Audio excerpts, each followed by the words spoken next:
Hello students, आप सभी को ईसीपी स्टडी पॉइंट में स्वागत है। इस वीडियो में गणित का 2020 का प्रीवियस ईयर का क्वेश्चन कराने जा रहे हैं, जो आपके एग्जाम के दृष्टि से बहुत इंपॉर्टेंट होगा, इसलिए वीडियो के अंत तक बने रहिएगा। ये देखिए, ओरिजिनल क्वेश्चन पेपर है 2020 का। आइए शुरू करते हैं। पहला क्वेश्चन ऑब्जेक्टिव क्वेश्चन है। कहता है निम्नलिखित में कौन अभाज्य संख्या है। यहाँ पे 3 ऑप्शन दिया गया है, 15, 23, 12 और 75। इनमें कौन अभाज्य संख्या है। अभाज्य संख्या उसको कहते हैं जो सिर्फ और सिर्फ 1 और अपने आप से विभाज्य हो और किसी दूसरे से विभाज्य नहीं हो, उसे हम अभाज्य संख्या कहते हैं। 15 का फैक्टर हो जाता है 3 और 5 से विभाजित हो जा रहा है, ये भी विभाज्य हो जा रहा है, ये भी, लेकिन ये विभाज्य नहीं हो रहा है, इसलिए आपका राइट आंसर हो जाएगा 23। आइए दूसरा क्वेश्चन देखते हैं। त्रिकोणमिति से है 1 plus tan theta plus sec theta into 1 plus cot theta minus cosec theta. अब इसको हम लोग को सॉल्व करना है। आइए देखते हैं। 1 प्लस tan थीटा को हम लोग क्या लिख सकते हैं, sin थीटा बटा cos थीटा प्लस ये sec थीटा है। sec थीटा को हम लिखेंगे, उल्टा कर देंगे तो 1 बटा cos थीटा हो जाएगा इंटू 1 प्लस cot थीटा बराबर होता है cos थीटा बटा sin थीटा माइनस cosec का उल्टा होता है 1 बटा sin थीटा। अब क्या करेंगे, अब इसको हम लोग एलसीएम लेते हैं तो हो जाएगा cos थीटा एलसीएम हो जाएगा, 1 से गुना करेंगे तो हो जाएगा cos theta plus sin theta plus cos में cos से भाग देंगे 1 होगा, 1 में 1 गुना करेंगे तो 1 हो जाएगा। इसको ब्रैकेट डाल दीजिए। सेम प्रोसेस यहाँ करेंगे, एलसीएम लेंगे, sin थीटा होगा, sin में 1 से गुना करेंगे तो sin थीटा होगा, प्लस sin में sin से भाग करेंगे 1 होगा, 1 में cos से गुना करेंगे cos थीटा होगा, माइनस sin में sin से भाग देंगे 1 होगा और 1 में 1 से गुना करेंगे तो 1 हो जाएगा। अब देखिए यहाँ पे ऐसा कर लेते हैं कि इसको a माइनस बी के होल स्क्वायर के फॉर्मूला पे इसको रख लेते हैं तो cos theta plus sin theta हो जाएगा ये, और यहाँ पे इसको क्या कर लेते हैं होल स्क्वायर माइनस 1 का होल स्क्वायर कर देते हैं। ये हो गया a square minus B square के फॉर्म में हो गया। ये हो गया a plus B into A minus B, बट्टा में इन दोनों को गुना करेंगे तो हो जाएगा sin theta into cos theta. अब इसको सॉल्व करिए तो ये हो जाएगा। अब इसको कर लेते हैं a प्लस बी का होल स्क्वायर, ये हो जाएगा cos square theta plus sin square theta plus 2 sin theta into cos theta. 2ab हो गया, a square plus b square plus 2ab। अब यहाँ पे क्या है, माइनस का b स्क्वायर यानी कि 1 का स्क्वायर तो 1 होगा, बटा sin theta into cos theta. अब देखिए यहाँ पे sin square theta plus cos square theta बराबर 1 होता है, हो जाएगा 1 प्लस यहाँ हो जाएगा 2 sin theta into cos theta, 2 sin theta into cos theta minus का 1 बटा sin theta into cos theta. ये माइनस से ये प्लस कैंसिल आउट हो गया। अब यहाँ पे देखेंगे, अब हो जाएगा 2 sin theta into cos theta बटा sin theta into cos theta. इससे ही कैंसिल आउट हो गया, 2 बच गया। आपका राइट आंसर हो गया 2, ऑप्शन नंबर डी। चलिए ये दूसरा क्वेश्चन था आपका।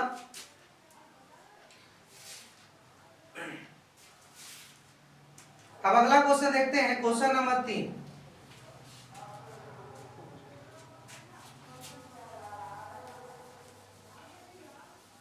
नंबर 3 देखते हैं, कहता है यदि एक वृत्त की परिधि 2 पाई से बढ़ाकर 4 पाई कर दी जाए तो उसका क्षेत्रफल कितना गुना होगा? ऑप्शन है आधा, दुगुना, 3 गुना या 4 गुना। ध्यान दीजिएगा, वृत्त की परिधि, तो वृत्त की परिधि क्वेश्चन नंबर 3 देखिए। वृत्त की परिधि क्या होता है? वृत्त की परिधि बराबर होता है 2 पाई आर। दिया गया है वृत्त की परिधि पहले 2 पाई है, तो 2 पाई से 2 पाई कैंसिल आउट हो गया,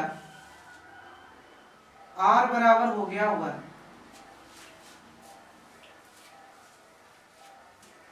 अब इसका हम लोग क्षेत्रफल निकालेंगे, तो वृत्त का क्षेत्रफल होता है पाई आर स्क्वायर। तो पाई आर स्क्वायर क्या हो जाएगा? यहाँ पे r का मान 1 है तो 1 का स्क्वायर करेंगे। अब कहता है 2 पाई से बढ़ाकर 4 पाई कर दी जाए। अब नया परिधि क्या हो जाएगा? नया परिधि की बात कर रहा है ये, तो वृत्त की परिधि 4 पाई कर दी जाए। पहले था 2 पाई, अब कर दिया 4 पाई, तो 2 पाई r बराबर हो गया 4 पाई। इससे कैंसिल आउट हो गया 2 बार में, r बराबर हो गया 2। अब इसका हम लोग क्षेत्रफल निकालेंगे, तो वृत्त का क्षेत्रफल होता है पाई आर स्क्वायर। अब इसके लिए यहाँ पे इसको मान लीजिए r1 ये है, ये r2 है, तो आपका हो जाएगा पाई r2 का होल स्क्वायर। तो हम इसको गुना करेंगे तो पाई 2 का होल स्क्वायर, यानी कि ये हो जाएगा 4 पाई। पहला वाला हमारे पास आ गया था सिर्फ पाई, यहाँ पे हो गया 4 पाई। तो कितना गुना होगा? तो देख लीजिए, यहाँ पाई था, यहाँ 4 पाई हो गया। इसका मतलब है कि आपका 4 गुना बढ़ गया। चलिए क्वेश्चन नंबर 4 पे आते हैं।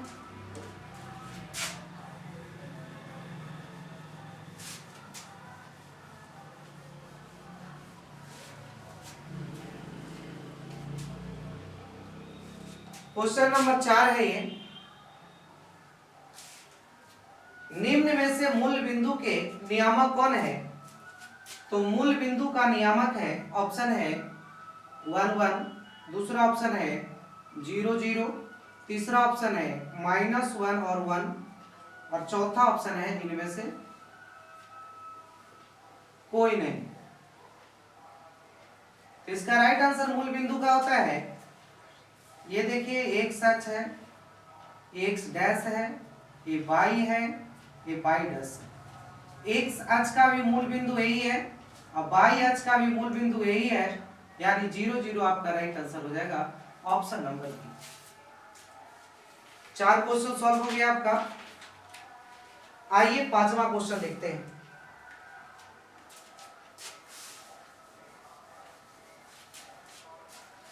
पांचवा क्वेश्चन है x बराबर -5। पांचवा क्वेश्चन है ये, x बराबर -5। का आलेख कैसी सरल रेखा होगी? का आलेख कैसी सरल रेखा होगी? ध्यान दीजिए, हम लोग जब ग्राफ बनाते हैं इस तरह से, ये x है, ये x डैश है, ये y है और ये y डैश है, ये मूल बिंदु है। -5 की बात किया है तो मूल बिंदु से बाईं ओर होगा -1, -2, -3, -4, स्कोर बढ़ा लीजिए, x डैश कर लीजिए, -5। कहीं ना कहीं मूल बिंदु से बाईं ओर ही होगा -5। ये -5 यहां आया। अब ऑप्शन है कि x अक्ष के समानांतर होगा, y अक्ष के समानांतर है, मूल बिंदु से जाती है या से कोई भी। तो ये जब भी जाएगा तो y अक्ष के समानांतर जाएगा, इस तरह से जाएगा। तो इसका राइट आंसर होगा ऑप्शन नंबर बी, y अक्ष के समानांतर, y अक्ष के समानांतर, ऑप्शन नंबर बी। चलिए छठा क्वेश्चन देखते हैं हम लोग।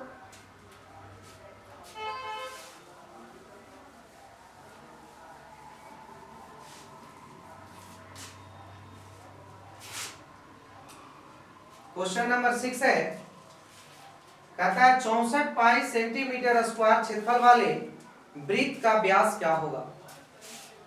तो वृत्त का 64 सेंटीमीटर क्षेत्रफल दिया गया है, 64 सेंटीमीटर स्क्वायर ये वृत्त का क्षेत्रफल दिया गया है 64 सेंटीमीटर स्क्वायर।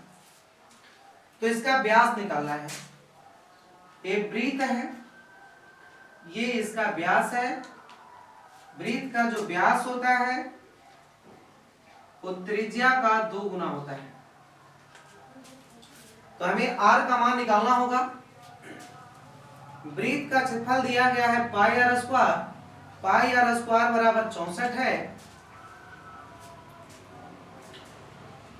64 पाई है, सिर्फ 64 नहीं है, 64 पाई सेंटीमीटर स्क्वायर है, 64 पाई है।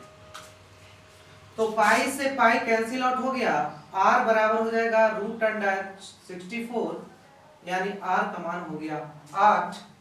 अब पूछ रहा है कि व्यास क्या होगा? तो व्यास का जो होता है त्रिज्या का 2 गुना होता है। तो निकाल दीजिए। तो व्यास बराबर हो गया 8 × 2 बराबर 16 सेंटीमीटर। यानी कहने का मतलब है ऑप्शन नंबर बी होगा राइट आंसर।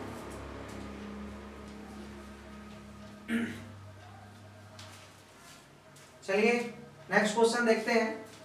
आप लोग का स्क्रीनशॉट ले लीजिएगा अगर जरूरत पड़े तो।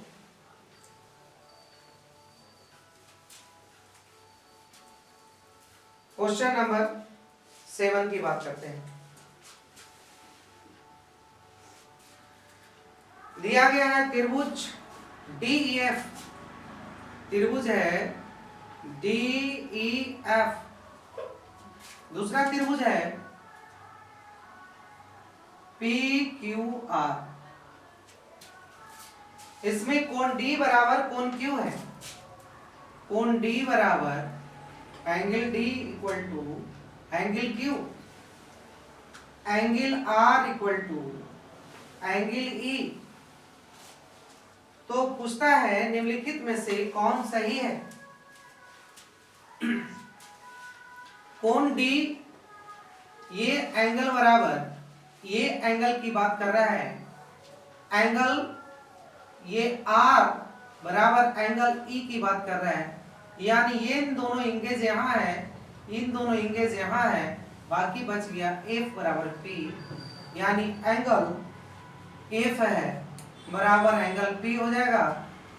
यही आपका राइट आंसर हो जाएगा। Option number A right will be answer होगा। ठीक है, चलिए नेक्स्ट क्वेश्चन देखते हैं, क्वेश्चन नंबर 8।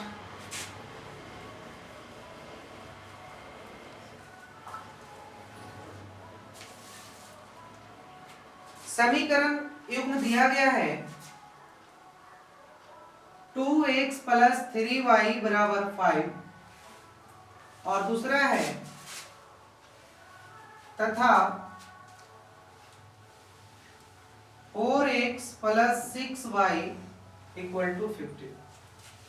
पूछता है कि इसका अद्वितीय हल है या अनंत है या कोई हल नहीं है या इनमें से कोई नहीं। तो देखेंगे हम, अगर अद्वितीय हल है तो उसका फॉर्मूला होता है a1 बटा a2 is not equal to b1 बटा b2। ये अद्वितीय हल का फॉर्मूला है। अगर इस स्थिति में रहेगा तो वो अद्वितीय हल होगा। दूसरा ऑप्शन है अनंत हल है। अनंत हल का होता है a1 बटा a2 बराबर b1 बटा b2 बराबर c1 बटा c2। ये अनंत हल के लिए। तीसरा ऑप्शन है कोई हल नहीं। उसके लिए a1 बटा a2 बराबर b1 बटा b2 is not equal to c1 बटा c2। इसका कोई हल नहीं है।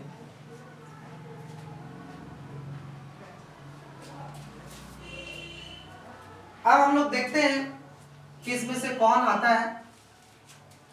यहां पे आपका दिया गया है a1 b1, इसको बराबर के इधर ले आइए, ये हमारा हो गया c1। इसको भी बराबर के ऊपर ले आइए, इसको 0 कर लेते हैं। ये हो गया a2, ये हो गया b2, ये हो गया c2। अब इसको करके देखते हैं कितना होगा 2/4। a1 बटा a2 हो गया। b1 है 3/6 और c1 है -5 बटा -50। इसको हम लोग क्रॉस करेंगे, 2 2 जा 4, 3 2 जा 6, 5 3 जा 50, यानी आ गया 1/2 equal to 1/2 is not equal to 1/3। यानी इस रूप में है तो हम कहेंगे कि इसका कोई हल नहीं है। ऑप्शन नंबर सी राइट भी होगा।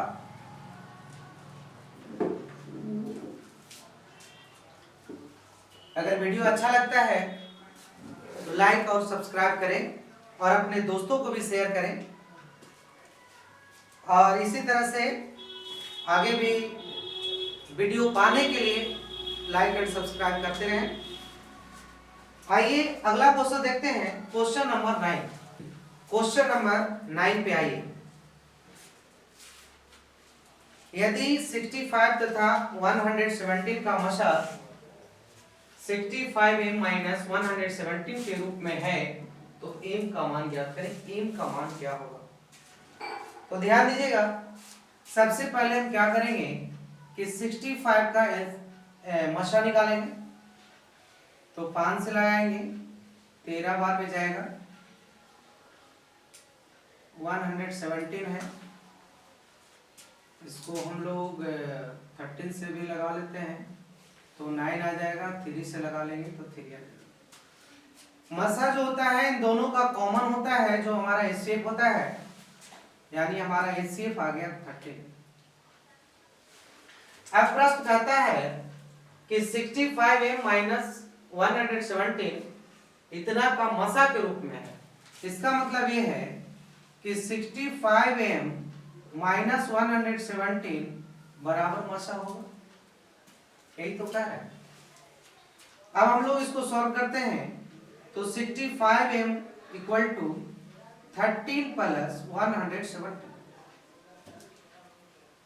65m इक्वल टू 0 1 1 2 8 3 130 होगा और m इक्वल टू हो जाएगा 130/65 65 2 जा 130 m इक्वल टू 2 आपका राइट विल बी आंसर होगा। यानी कि ऑप्शन नंबर बी आपका राइट आंसर है, जिसमें 2 लिखा गया है। चलिए अगला क्वेश्चन है क्वेश्चन नंबर 10।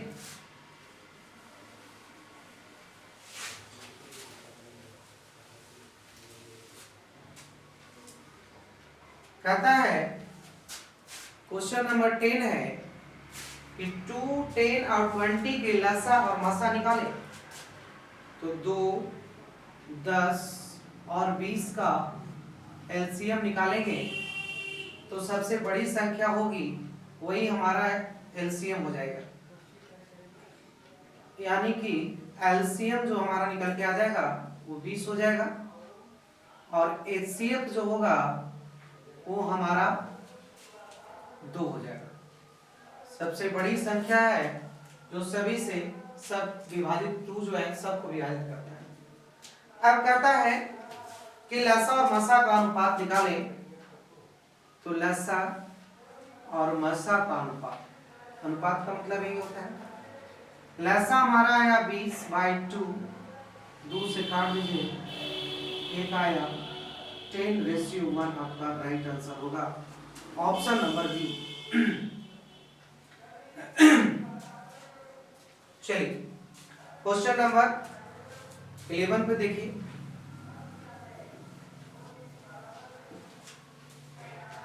क्वेश्चन नंबर 11 है sin 63 डिग्री बाई cos 27।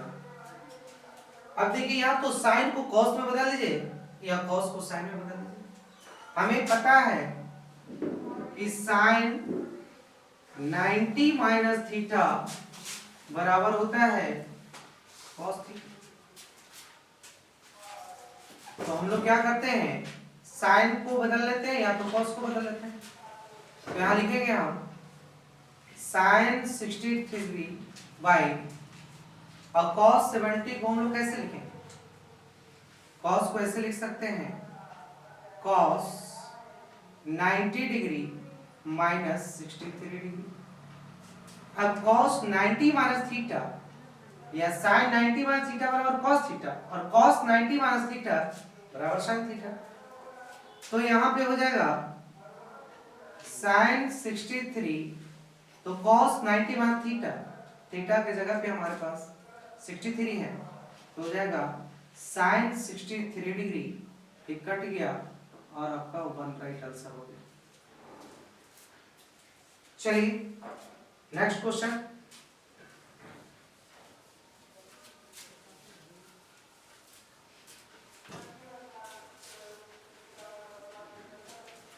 द्विघात बहुपद क्वेश्चन नंबर 12। क्वेश्चन है x² प्लस 1/6x-2 के शून्यक बताना है। शून्यक बताने के लिए हम लोग क्या करते हैं कि 6 को खत्म करने के लिए सब में 6 से गुना कर दीजिए, आपका क्वेश्चन इजी हो जाएगा। हो जाएगा 6x² प्लस x माइनस 12। अब क्या करते हैं, शुरू और अंत पद को गुना करते हैं तो होता है 12x², 12×72 72x²। इसको ऐसा फैक्टर करिए कि गुना करने के बाद 72x² आ जाए और जोड़ने या घटाने के बाद x आ जाए। तो हम ले लेते हैं 6x² plus 9x minus 8x। 9 × 72 और 9 में से 8 जाएगा तो x भी बचेगा, माइनस का 12, दोनों में कॉमन है 3x, कॉमन ले लीजिए, यहाँ पे हो जाएगा 2x प्लस 3 3 जा 9, माइनस का 2 कॉमन ले लीजिए, 4 कॉमन ले लीजिए, 4 हो जाएगा कॉमन, तो 4 2 जा 8, 2x माइनस माइनस हो जाएगा प्लस 3। गुणनखंड का सही नियम है दोनों बराबर आना चाहिए। इन दोनों में से एक ले लीजिए 3x माइनस 4 और दूसरा ले लीजिए 2x प्लस 3। अब क्या करिए, लिखिए यदि 3x माइनस 4 बराबर 0 तो 3x बराबर 4 होगा। ये माइनस है तो उधर जाएगा प्लस हो जाएगा, ये गुना में है तो इधर भागा। सेम प्रोसेस इसमें करेंगे हम लोग। 2x प्लस 3 बराबर 0 तो 2x बराबर माइनस 3, x बराबर माइनस 3/2। ऑप्शन देखिए,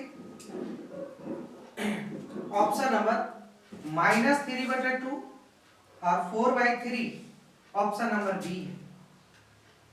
option number B right will be answer है, लगा दीजिए ऑप्शन नंबर बी।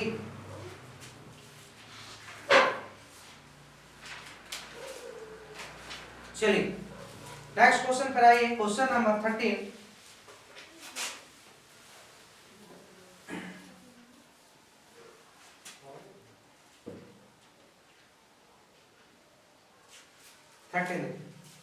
कहता है समांतर श्रेणी है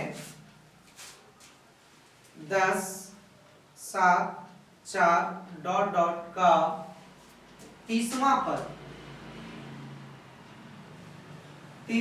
पद बताइए किसके बराबर है।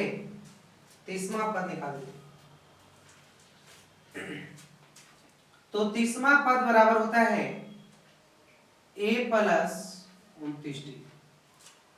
ये हमारा 30वां पद हो गया। ये हमारा ये होता है पहला पद है, यहाँ पे 10 लिख लीजिए। और डी होता है सार्व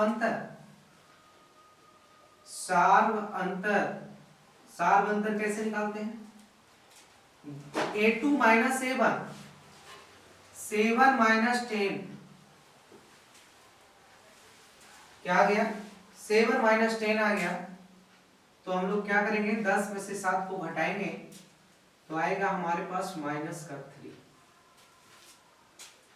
7 में से 10 को घटाएंगे तो माइनस 3 आएगा।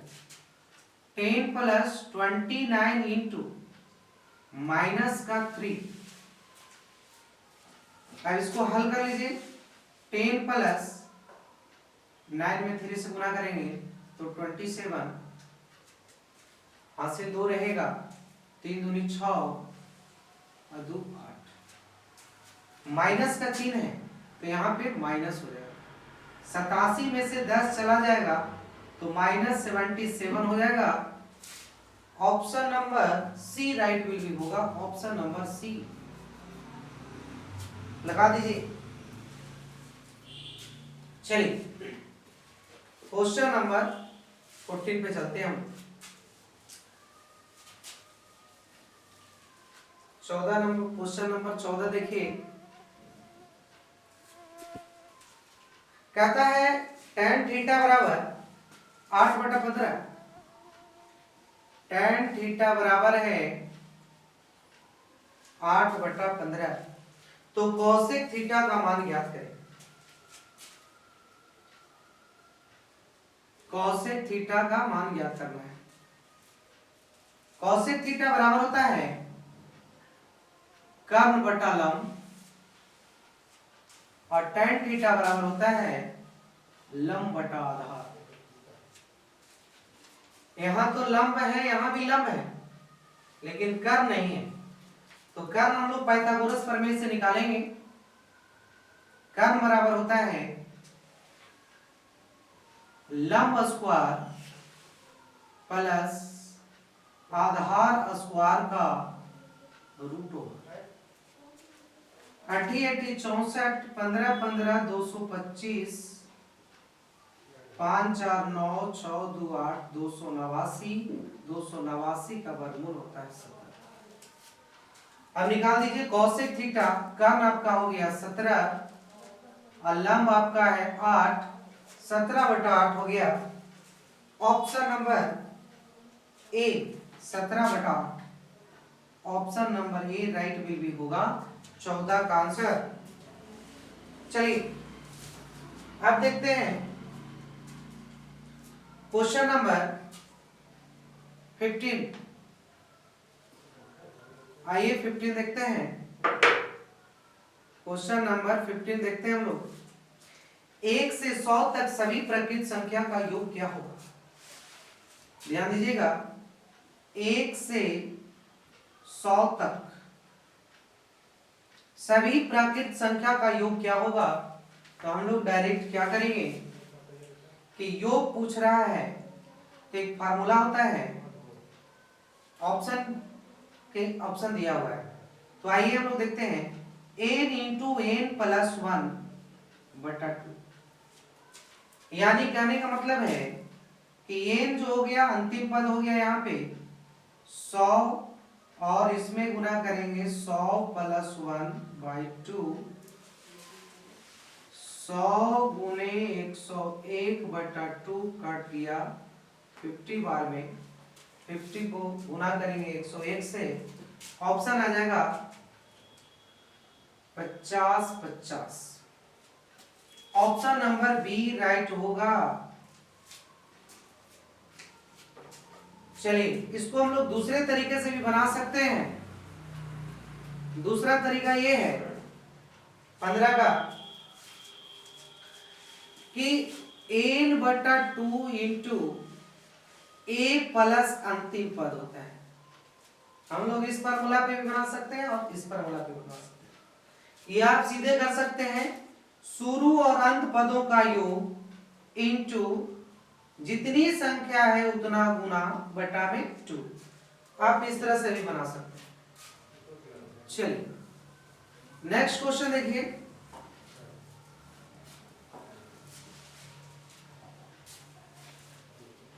पूछता है निम्नलिखित में से कौन कोसेक थीटा के बराबर है?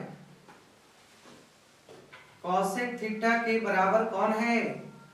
ऑप्शन है cos थीटा बटा sin थीटा, 1 बटा sec थीटा, 1 बटा sin थीटा, sin थीटा बटे cos थीटा। तो यहाँ देखिए कोसेक का उल्टा होता है 1 बटा sin थीटा, आपका राइट आंसर हो जाएगा option number C. 16 number question का option number C right will भी होगा। नेक्स्ट क्वेश्चन देखते हैं। क्वेश्चन नंबर 17 दिया गया है 2 sin थीटा बराबर 1, तो निकालना है 3 cot स्क्वायर थीटा प्लस 3, इतना का मान निकालना है। चलो अब इसको हम लोग क्या करेंगे, लिखा हुआ है साइन थीटा बराबर 1/2, तो साइन किसका मान 1/2 हो जाता है? तो साइन 30 का मान, साइन 30 डिग्री बराबर होता है 1/2। अब यहाँ पे साइन 30 का मान 1/2 हो गया।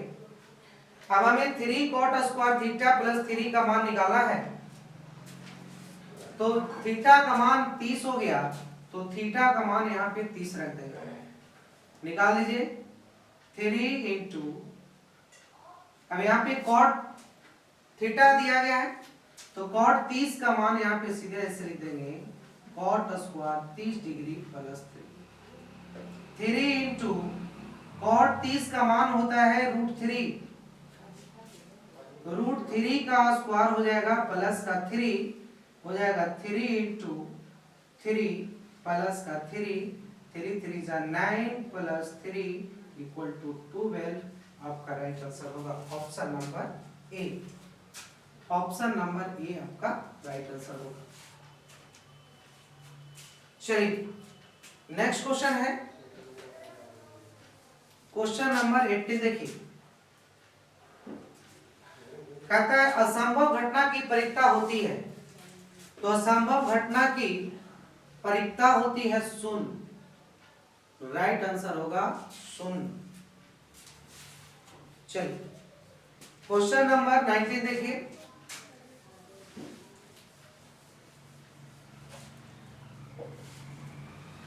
क्वेश्चन नंबर 19 कहता है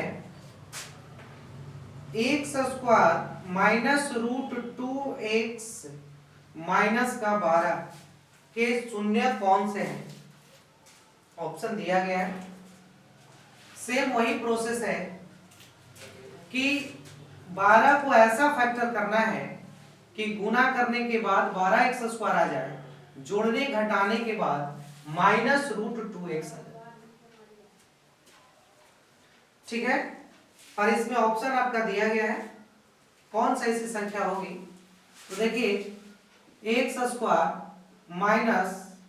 -3√2x प्लस कितना हो जाएगा 2√2।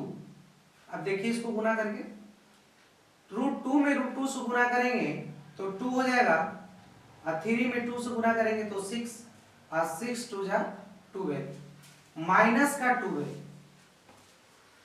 दोनों तरफ x है तो x कॉमन ले लेंगे, x माइनस यहां हो जाएगा 3√2, यहां पे x होगा, प्लस 2√2 कॉमन होगा, यहां पे बचेगा x, और यहां हो जाएगा -3√2। 3 में 2 से गुना करेंगे तो 6 हो जाएगा, 2 में 2 से गुना, √2 में √2 से गुना करेंगे तो 2, 6 दूनी 12 हो जाएगा। अब यहाँ पे हम क्या करेंगे, इन दोनों में से एक ले लेंगे, x -3√2, और इन दोनों को लिख लेंगे x + 2√2। ध्यान दीजिएगा। अब इसका पूछ रहा है शून्य कौन सा है इसमें से, तो यदि x -3√2 बराबर 0 होगा तो x बराबर ये माइनस में है तो उधर प्लस में हो जाएगा, 3√2 हो जाएगा,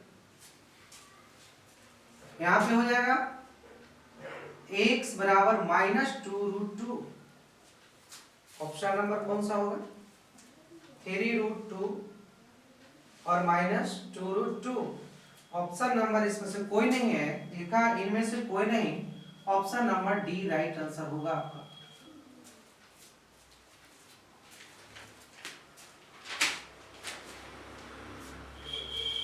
आइए नेक्स्ट क्वेश्चन देखते हैं। क्वेश्चन नंबर 20 है, कह रहा है कि ब्रीथ की सबसे बड़ी जीवा क्या होती है? ये ब्रीथ है और यहां से ये इसका व्यास है, और ब्रीथ की सबसे बड़ी जीवा व्यास होती है। Option number C right answer होगा, व्यास। ब्रीथ की सबसे बड़ी जीवा व्यास होती है। चलिए क्वेश्चन नंबर 21 देखिए, sin 90 - थीटा बराबर क्या होता है? sin 90 - थीटा बराबर होता है cos थीटा। चलिए 22 नंबर क्वेश्चन देखिए, कहता है निम्नलिखित में कौन परिमेय संख्या है? परिमेय संख्या किसको कहते हैं? जो p/q के रूप में लिखा जाता है। ऑप्शन ए में है e, ऑप्शन बी में है √5, ऑप्शन सी में है 2√3/√3, और डी बराबर हो जाएगा √6। ये देखिए, ये अगर कोई भी अपरिमेय संख्या के साथ परिमेय संख्या जोड़ा जाता है तो अपरिमेय होता है। ये भी अपरिमेय है क्योंकि इसका वर्गमूल पूर्ण रूप से नहीं निकलता है, उसको अपरिमेय कहते हैं। √6 का भी वर्गमूल नहीं निकलेगा, अगर इसको हम लोग कैलकुलेशन करें तो कट जाएगा, यानी कि 2 हमारा आ जाएगा, और 2 हमारा राइट होगा। परिमेय संख्या कौन है? Option number C right value होगा। चलिए नेक्स्ट क्वेश्चन देखिए, क्वेश्चन नंबर 23, यदि सेक थीटा बराबर दिया गया है, सेक थीटा बराबर 13/12 है, तो कॉट थीटा बराबर क्या होगा? यही पूछा जा रहा है। सेक थीटा बराबर होता है कर्ण बटा आधार। सेक थीटा बराबर होता है कर्ण बटा आधार और कॉट थीटा बराबर होता है आधार बटा लंब। अब हमें आधार दिया गया है, लंब निकालना है। तो लंब हमारा हो जाएगा कर्ण का स्क्वायर माइनस आधार का स्क्वायर का रूट ओवर। 13 को 13 से गुना करेंगे 169, 12 को गुना करेंगे 144 का रूट ओवर। 9 में से 4 गया 5, 6 में से 4 गया 2, 25, 25 का वर्गमूल 5 निकल के आ गया। आपके पास आधार है 12 और लंब है 5, तो 12/5 आपका राइट आंसर होगा। ऑप्शन नंबर सी, सी आपका राइट आंसर होगा। चलिए क्वेश्चन नंबर 24 देखिए।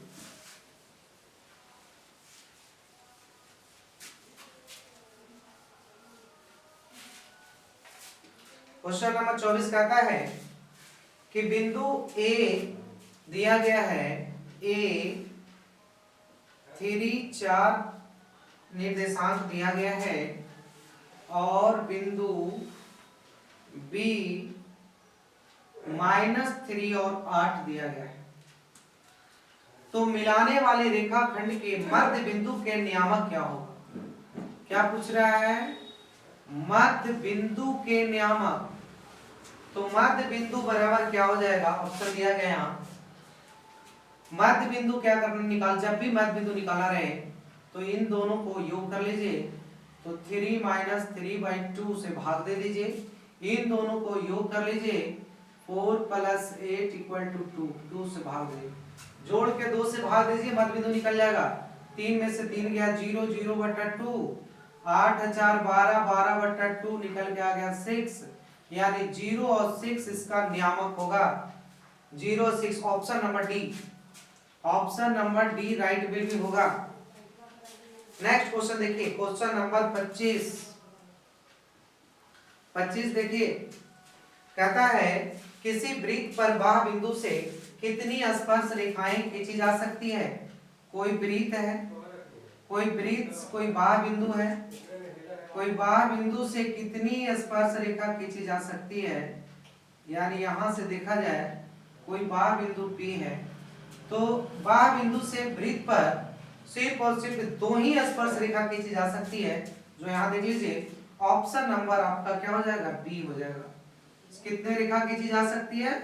तो 2 रेखा खींची जा सकती है। चलिए नेक्स्ट क्वेश्चन है क्वेश्चन नंबर 26। 26 देखिए आप।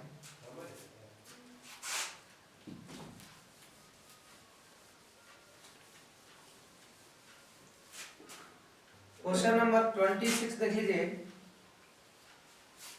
कहता है x y में रैखिक समीकरण ax + by + c = 0 है कि कितने अधिकतम हल संभव है? तो ध्यान दीजिएगा, रैखिक समीकरण में यदि a का मान दें तो b का मान मेरा कुछ और आएगा। तो कितना भी मान पुट करें, अगर a बराबर हम 1 रखेंगे, ये रख सकते हैं, a बराबर 1 2 3 4 5 डॉट कितना रखेंगे तो b का मान हमको उस अनुसार आ जाएगा। तो जितना मान पुट करेंगे उतना ही मान आएगा, इसलिए इस तरह का आंसर हो जाएगा अनंत हल है। रैखिक बहुपद ax + by + c के कितने अधिकतम हल संभव है? तो अनंत है। चलिए 27 नंबर क्वेश्चन देखिए।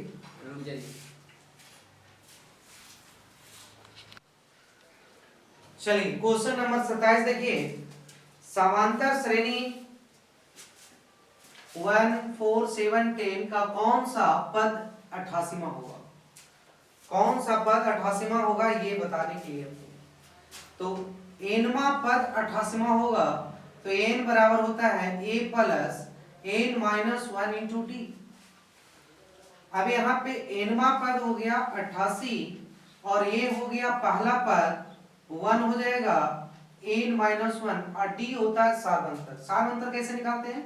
दूसरे पद में से पहले पद को घटाते हैं, यानी कि 4 में से 1 जाएगा तो 3 आ जाएगा, यानी सार्वंतर हमारा निकल के आ गया 3। अब यहाँ आएगा 88 में से 1 को घटा दीजिए, n माइनस 1 इंटू 3 हो जाएगा, ये हो जाएगा 87 बराबर n माइनस 1 इंटू 3। एक गुना में है, इधर भागा में हो जाएगा 87/3 बराबर n माइनस 1। इसको काट दीजिए, 3 दूना 6, 3 27, यानी आ गया n माइनस 1 बराबर 29। तो n बराबर हो जाएगा 29 प्लस 1 बराबर 30, यानी कि 30वां पद जो होगा 88 होगा, आंसर आएगा 30। Option number C right will be होगा, 30वां पद 88 होगा। चलिए नेक्स्ट क्वेश्चन पे आते हैं, क्वेश्चन नंबर 28।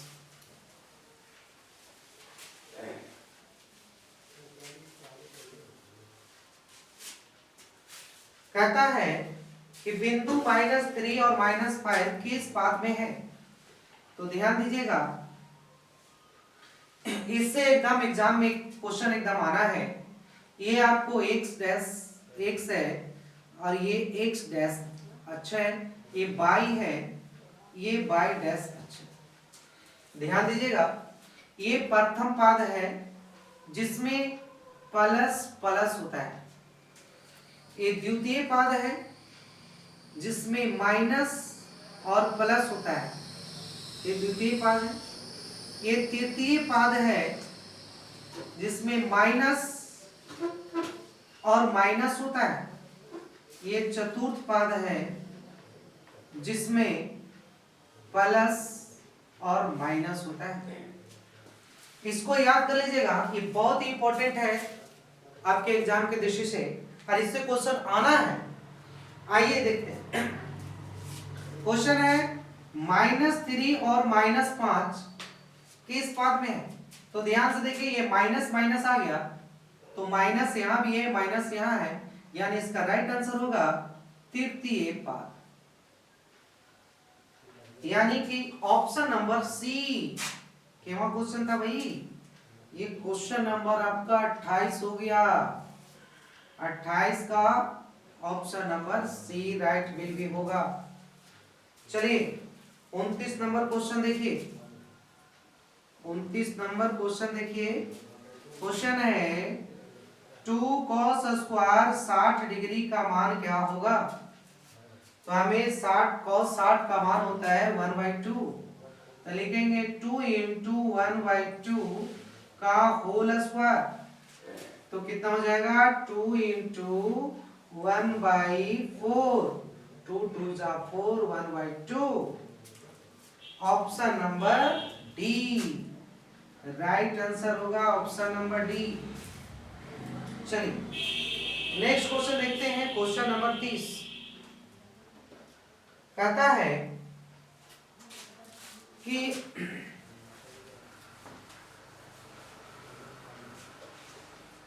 निम्नलिखित में से किस द्विघात बहुपद के शून्यकों का योगफल 3 तथा गुणनफल -10 है?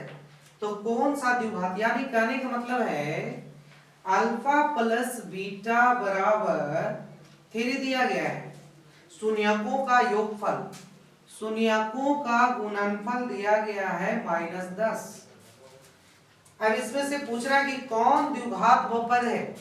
तो द्विघात बहुपद का द्विघात बहुपद का सूत्र होता है x square minus alpha plus beta into x plus alpha into beta.